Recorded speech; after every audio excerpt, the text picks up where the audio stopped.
बिस्मिल्लाहिर्रहमानिर्रहीम। तो आज की इस वीडियो में हम बात करेंगे कि आप चूज़े रख कर कैसे पैसे कमा सकते हैं और चूज़ों में आपको कितना मुनाफा होगा, चूज़ों को वैक्सीन कौन कौन सी करनी है और इन पे तकरीबन कितना ख़र्चा आ जाता है। एक दिन का चूज़ा आपको कितने का पड़ेगा और माहाना या मतलब साल में आप चूज़ों से कितने पैसे कमा सकते हैं और चूज़ों की वैक्सीनेशन का मुकम्मल शेड्यूल हम आपको बताएंगे।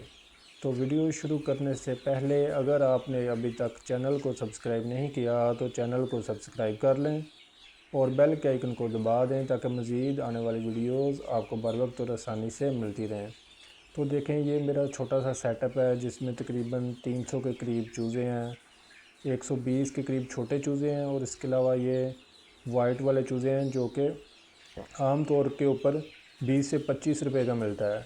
तो ये किस वजह से रखे हुए हैं ये भी आपको बताएंगे। इसके अलावा ये मेरे पास 200 से ऊपर ये देसी चूज़े हैं जो कि अंडों के लिए मैंने रखे हुए हैं और इनमें से देसी मुर्गे भी निकलेंगे, क्योंकि आपको पता ही है कि मार्केट के अंदर देसी मुर्गे का रेट जो कि इस टाइम पे लाहौर में चल रहा है वो तकरीबन 1200 रुपये किलो ज़िंदा है। और अगर आप इतना महंगा चूज़ा ख़रीद के नहीं खा सकते और चूज़े रख के ख़ुद भी खाना चाहते हैं और इनको बेचना भी चाहते हैं तो ये वीडियो आपके लिए है। और आपको ये बताएंगे कि एक दिन का देसी चूज़ा आपको कितने का मिलेगा और इसको वैक्सीनेशन कौन कौन सी करनी है। तो सबसे पहले बात कर लेते हैं, ये जो वाइट चूज़े हैं ये मैंने तकरीबन 20 रुपये के हिसाब से 60 चूज़े लिए थे।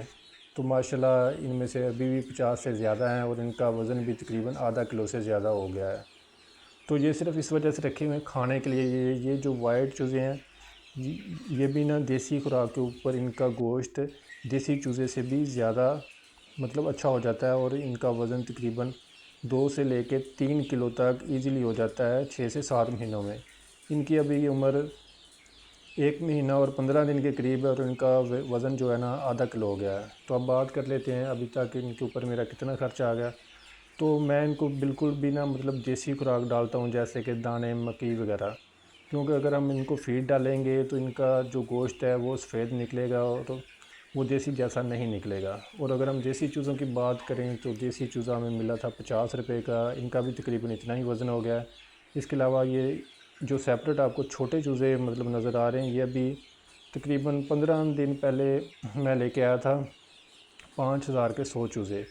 और इसके अलावा कुछ घर की पाली हुई मुर्गियों ने निकाले थे तकरीबन 20 वो थे, तो जिससे मेरे ये चूज़े छोटे हैं ये भी 120 हो गए हैं। तो अब बात कर लेते हैं इनकी वैक्सीनेशन की। तो जब आपने एक दिन का चूज़ा लेके आना है तो आपने ये मतलब कंफर्म कर लेना है कि उसको एक दिन की वैक्सीन पहले ही जब चूज़ा आया हो तो उसको हुई हो। उसके अलावा आपने इनको NDIB की वैक्सीन इनके ऊपर स्प्रे कर देनी है या 2 से 3 दिन के बाद इनको आपने NDIB की वैक्सीन कर देनी है। इसके अलावा जब आपका चूज़ा 8 दिन का हो जाए तो आपने चूज़े को एंडी गम्बोरो की वैक्सीन करनी है और 12 से 13 दिन के ऊपर चूज़े को आपने एंडील सोटा की वैक्सीन करनी है। और जैसे ही आपका चूज़ा जो है ना वो तकरीबन हो जाए 21 दिन का तो उसके बाद आपने गम्बोरो की डबल शॉट वैक्सीन करनी है। तो अब बात कर लेते हैं, जैसे ही आपका मतलब चूज़ा बड़ा हो जाएगा 3 महीने का हो जाएगा तो आप इसको एक दफ़ा फॉल पॉक्स की वैक्सीन अगर करना चाहते हैं तो कर सकते हैं, जो कि चूज़ों को दाने निकलते हैं उसके लिए काफ़ी ज़्यादा अच्छी होती है। अगर नहीं करना चाहते क्योंकि वो एक महंगी वैक्सीन है तो मतलब वो इतनी कुछ जानलेवा वायरस नहीं होता, उसका आप ट्रीटमेंट भी कर सकते हैं। और अगर आपको उसका ट्रीटमेंट का नहीं पता मतलब उससे बचाव का, तो उसके लिए भी चैनल के ऊपर वीडियो दी गई है, वो जाके आप वीडियो देख सकते हैं। तो जैसे ही आपका चूज़ा बड़ा हो जाए तो फिर हर 1 महीने के बाद आपने चूज़े को NDIB की वैक्सीन करनी है और दूसरे महीने पे एंडी लसोटा की वैक्सीन आपने लाजमी करनी है। आपने एक चीज़ याद रखनी है कि NDIB और एंडी लसोटा ये रानीखेत की बीमारियाँ, ये काफ़ी ज़्यादा मतलब बीमारियाँ मुहलिक होती हैं और ये आपके सारे के सारे चूज़े भी मार सकती हैं। मैंने इनको तकरीबन मुकम्मल वैक्सीन की हुई है जिसकी वजह से मोर्टेलिटी रेट भी काफ़ी ज़्यादा कम रहा है। तकरीबन सारे ही चूज़े सेहतमंद और अच्छी हालत में हैं। तो अब बात कर लेते हैं कि इनसे आपको प्रॉफिट कितना आ जाता है। देखें, ये जो 250-300 चूज़ा है इसे आप मतलब जैसे ही अंडे देंगे तो आपको पता है कि देसी अंडा 50 से 60 रुपये का सर्दियों के अंदर सेल होता है। तो अगर ये 100 से 150 अंडे आपके डेली जाते हैं तो 5 से 6 हज़ार रुपये के आपके डेली के अंडे होंगे। और अगर हम ख़र्चे की बात करें, अगर आप इनको मतलब जो है ना वो देसी खुराक डालेंगे तो आपका ख़र्चा सर्दियों में मैक्सिमम भी इनके ऊपर 1000 से लेके 1500 रुपये तक ही आएगा, इससे ज़्यादा आपका ख़र्चा नहीं आएगा।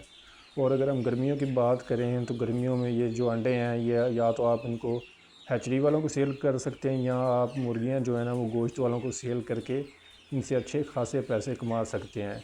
इनका कोई इतना ज़्यादा ख़र्चा नहीं है अगर आप इनको देसी खुराक के ऊपर पालते हैं, क्योंकि अभी आपको पता ही है कि गंदम का रेट भी काफ़ी ज़्यादा कम चल रहा है और मक्की का रेट भी तकरीबन 2800 रुपये के मान के करीब है।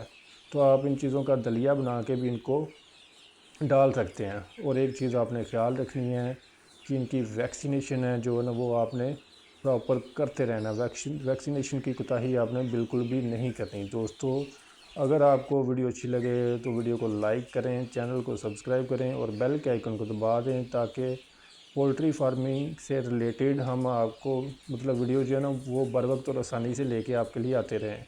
और अगर आप चाहते हैं बटेर फार्मिंग के ऊपर वीडियो तो उसके लिए भी आप कमेंट में लिख सकते हैं। शुक्रिया।